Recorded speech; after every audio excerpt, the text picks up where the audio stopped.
You're exactly right. There's a lot going on everywhere. The beautiful combine has ended. So let's start with the combine.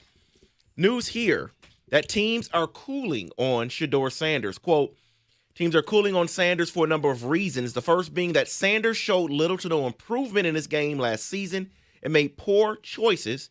People are also a little turned off by the antics since January. When they say cooling, here's what it says. Slipping 6 overall to the Raiders is the earliest he could go. Okay, I'm going to step back, and I want Rico to take first crack. He loves Shador. He believes in him more than I do. So I'm going to shut up. Go ahead. How do you respond to that report? Davis, here's the thing. I don't know if they're lying or trying to get him to, if teams are trying to get him to fall the old Warren Sapp, oh, this guy's no good, until all of a sudden Tampa's up and they're like, yeah, you fell for it. We take Warren Sapp. I don't know if it's that, because I do think if you gave Shador an offensive line, I think he's the best quarterback out there. But there was a lot of hype. Everybody saw Colorado, and he pretty much was the same quarterback both years.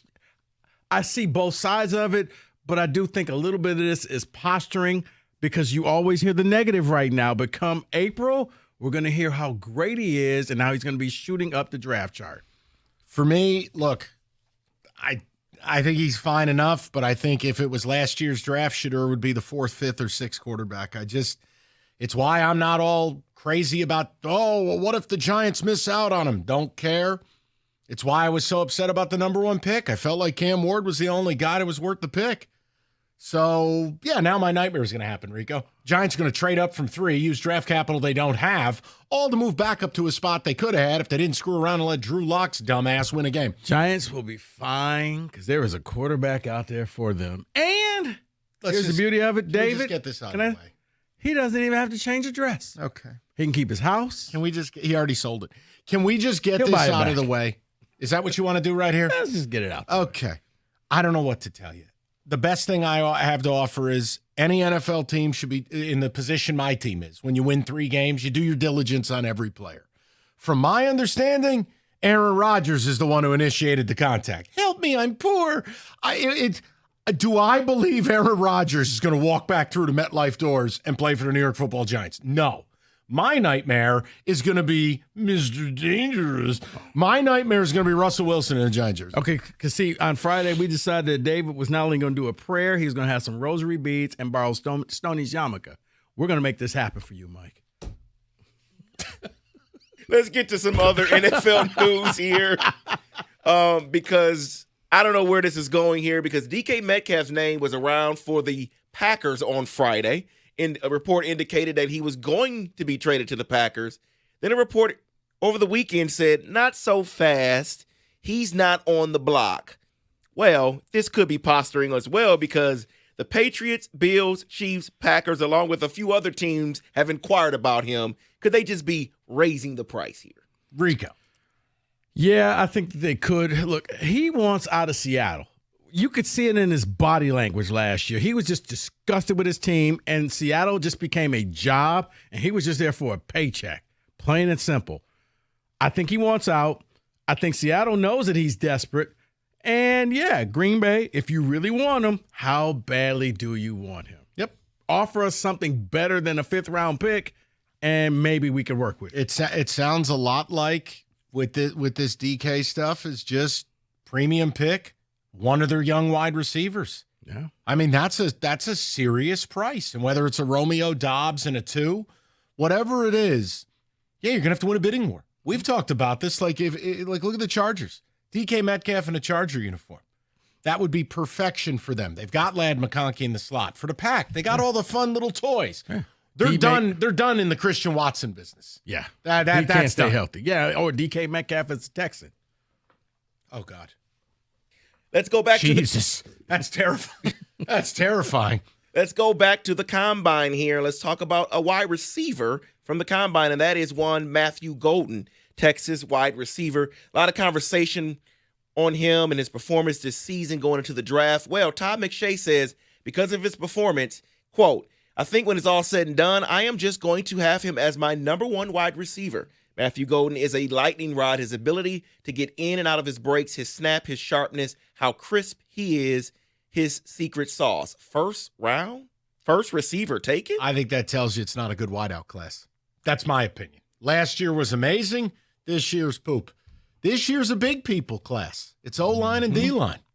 And they ran well at the combine. Well, no, I know. here's why I would pass on him, David, is just the history of the fastest wide receiver at the combine normally means you're a bust in the NFL. Darius Hayward-Bay? Yeah. John Ross? Yeah. Okay.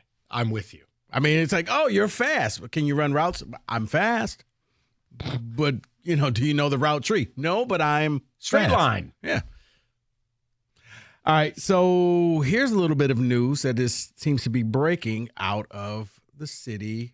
Well, I'm not even going to tell you the city, but Khalil Mack, he's one of those names that you want the Lions to go in and maybe kick the tires on. Sources say Mack is interested in a return to Chicago.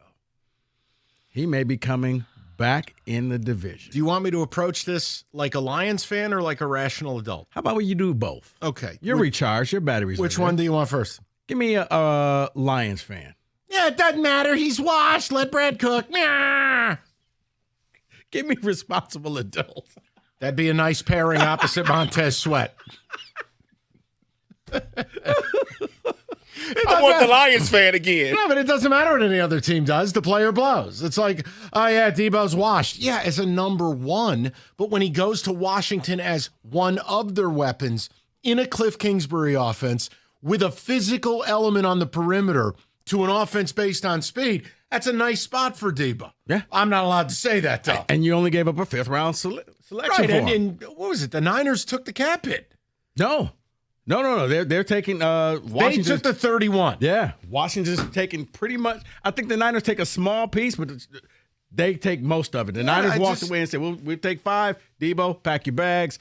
With this, looks like Khalil Mack could sign a 1 or 2 year deal with the Bears. Yeah, and again, I don't think Khalil Mack will come in and be a complete game wrecker, but you will get more productivity out of Montez Sweat, who had a down year last year with, I believe, 5.5 sacks. Spitballing, don't be mad if I'm a little off. But, yeah, that's a nice move for them. It is. Because the acquisition cost is nothing compared to getting into the market for a Garrett or a Parsons or whomever. Neighborhood's getting tougher. I'm sorry. That's going to be a theme all offseason. Washington, Philly, Green Bay, Chicago. God, I hope the Lions make a move. There's a lot out there that could change it for sure. Let's go back to the combine here and let's talk about one Jackson Dart. Report says he is a real wild card. Some teams have him as a day one evaluation, but not just that. There are some teams that also express belief that he solidified himself as a first rounder. This is this year's Michael Penix.